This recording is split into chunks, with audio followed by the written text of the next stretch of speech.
تم اپنے آپ کو عاشق رسول کہہ کر تم سجدہ نہیں کرتے تو بتاؤ تمہیں نبی سے نسبت کیا ہے؟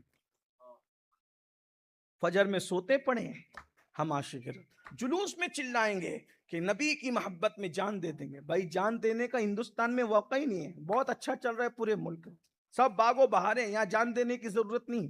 یہاں صرف 10 منٹ کی نیند قربان کرنا ہے سر جھکانے کے لیے. یہاں سر کٹانے کی جگہ ابھی نہیں ہے، صرف سر جھکانے کی ضرورت ہے. یہاں ابھی آپ کو کسی سے کچھ چھیننے کی ضرورت نہیں ہے، نبی کی آنکھوں کو ٹھنڈک پہنچانے کی ضرورت ہے. اونٹنی کو، جانور کو، سواری کو حضور کی اتنی نسبت مل جائے کہ حضور اس کی پشت پہ بیٹھ جائے، وہ بھی ڈائریکٹ نہیں، پشت پہ حلیمہ ہے، حلیمہ کی گود میں حضور ہیں، اور اتنی نسبت پر اس اونٹنی کو، اس جانور کو رسول اللہ کی نسبت کی وجہ سے سجدے کا 3 سجدے کیے اس نے. اور جب وہ چلی ہے تو اب حضرت حلیمہ خود کہے، حضرت حلیمہ کو بھی اسی لیے کافر بنایا ظالموں نے تاکہ نبی کے بچپن کے سارے واقعات ضائع ہو جائیں. میں ایک بات کہوں آپ سے، حضرت موسیٰ نے کافر عورتوں کا دودھ نہیں پیا ہے نا، یہ شان موسیٰ ہے، اور نبی نے جس کا پیا اس کو کافر رہنے نہیں دیا. جس عورت نے حضور کو دودھ پلایا اللہ نے اس کو ایمان کی دولت عطا کی. اور حضرت حلیمہ سعدیہ کا مزار تو جنت البقیع میں موجود ہے، جنت البقیع میں ان کا مزار موجود ہے. ابھی وقت ہوگا تو میں عرض کروں گا آپ کے سامنے کہ حضرت حلیمہ سعدیہ جو ہے کہ حضور علیہ السلام سے ملنے آتی، اور حضور سے جب ملنے آتی تو حضور ان کے لیے اٹھ کے کھڑے ہو جاتے، اور صرف اٹھ کے کھڑے نہیں ہوتے بلکہ اپنی چادر بچھا دیتے. ہاں، ایک دن صحابہ نے یہ دیکھا تو پوچھا حضور یہ بڑی بھی کون ہے؟ کہا یہ میری ماں ہے جس نے مجھے دودھ پلایا. کہا حضور یہ وہ حلیمہ ہے؟ ہاں حلیمہ ہے. حضور آپ کے بچپن کے واقعات ہم ان سے سننا چاہتے ہیں، اجازت ہے؟ کہا ہاں سنو. حلیمہ سناتی رہی، صحابہ سنتے رہے. یعنی بچپن کے واقعات ہم ہی لے کر نہیں بیٹھے، صحابہ بھی لے کر بیٹھے تھے. یہ صحابہ کی سنت ہے تاکہ پتا تو چلے نا کہ ہمارے نبی کا خوبصورت بچپن کیا ہے. تو حلیمہ کہتی ہے اب وہ میری سواری جو بیٹھ جاتی تھی، کمزور تھی، لاغر تھی، چلنے کی طاقت نہیں تھی، وہ اتنی تیز چلی کہ سب کو پیچھے چھوڑ دیا، آگے چلی. تو وہ ساری دائیاں جو مجھے چھوڑ کے آگے جا کر کے گھمنڈ کرتی تھی، انہوں نے مجھ سے پوچھا حلیمہ کیا تو مکے کو جا کر تو نے سواری بدل دی؟ تو حلیمہ کا جواب سنو، حلیمہ فرماتی ہیں سواری نہیں بدلی ہے، دیکھ لو سوار بدل گیا. اب حلیمہ فرماتی ہیں، توجہ کیجئے، یہ میرے نبی کی شان. حضرت حلیمہ کہتی ہیں، اور یہ باتیں کون بیان کر رہا ہے بتائے؟ ابن الجوزی جیسا بندہ ان باتوں کو لکھ رہا ہے، جبکہ ابن الجوزی میں اگر برا نہیں مانے علمی دنیا میں وہ بے مروت انسان ہے جس نے کسی کی مروت نہیں کی ہے، حدیث کے معاملے میں مروت نہیں ہے اس ہستی کے کسی کے پاس. ابن الجوزی نے سرکار غوث اعظم رضی اللہ تبارک و تعالیٰ عنہ پہ ابتدائی زمانے کے اندر بہت زیادہ طنز کیا، بعد میں حالانکہ ان کی زندگی بدلی، تبدیل ہوئی، پورا واقعہ ہے. لیکن ابن الجوزی حدیث کے معاملے میں کسی کی رعایت نہیں کرتے. شاید ہی کوئی ہستی بچی ہو جس پر انہوں نے جرا نہیں کیا ہو. ابن الجوزی وہ ہستی ہے، آپ فن حدیث کی کتابیں اٹھا کر کے پڑھیں تب پتہ چلے گا ابن الجوزی کیا ہے. ابن الجوزی نے پوری کتاب لکھی ہے میلاد کے واقعے پر، اور حضور علیہ السلام کے، وہ ابھی اردو میں بھی اس کا ترجمہ آ چکا ہے، آپ اس کی طرف رجوع کریں. انٹرنیٹ پر زنا نہ دیکھنے جایا کرو، انٹرنیٹ پر گندگی نہ دیکھنے جایا کرو، انٹرنیٹ پر کتابیں بھی تو پڑھ لیا کرو، اور ایسی مستند اوتھنٹک کتابیں پڑھو تو تمہیں پتا چلے گا کہ آج سے 900 سال پہلے کا یہ آدمی ہے جسے دنیا ابن الجوزی کہتی ہے. اللہ اکبر، حضور غوث اعظم کے معاصرین میں سے ابن الجوزی. اللہ اکبر. تو کیا عرض کر رہا تھا، اور یہ ابن الجوزی وہ ہے میرے بھائی جس نے جتنے لقمے زندگی میں نہیں کھائے اس سے زیادہ اس نے کتابیں پڑھی ہے. ابن الجوزی وہ آدمی ہے، ابن الجوزی وہ شخص ہیں کہ جس کا حال یہ تھا کہ جب وہ کتابیں لکھتے تھے تو وہ قلم جو ہوتا تھا لکڑی کا، اس کو لکھتے لکھتے تراشتے تھے، تو تراش کے اتنی قطرن جمع ہوئی تھی، تو کہا کہ جب میرا انتقال ہو جائے تو مجھے غسل دینے کے لیے لکڑی مت لانا، جو قلم کی قطرن چھٹی ہے نا اسی پر مجھے جلا کر کے غسل دینا. تو وہ پانی گرم ہو گیا، اس کے باوجود بھی قطرن بچی ہے. تو جس کی قطرن کا یہ عالم ہو اس نے لکھا کتنا ہوگا، پوری زندگی پڑھنے اور لکھنے میں گزری ہے، اسے ابن الجوزی کہتے ہیں. وہ ابن الجوزی جو ہے اپنی کتاب کے اندر یہ سارے واقعات، جو الفاظ ادھر ادھر ہو سکتے ہیں لیکن مفہوم بالکل وہی ہے جو میں آپ کے سامنے رکھ رہا ہوں. ذرا غور فرمائیں. حلیمہ سعدیہ فرماتی ہیں ایک بوڑھا آدمی ملا اور اس نے میری گود میں حضور کو دیکھا، اور حضور کو دیکھ کر کے کہا کہ یہ آخری نبی ہیں.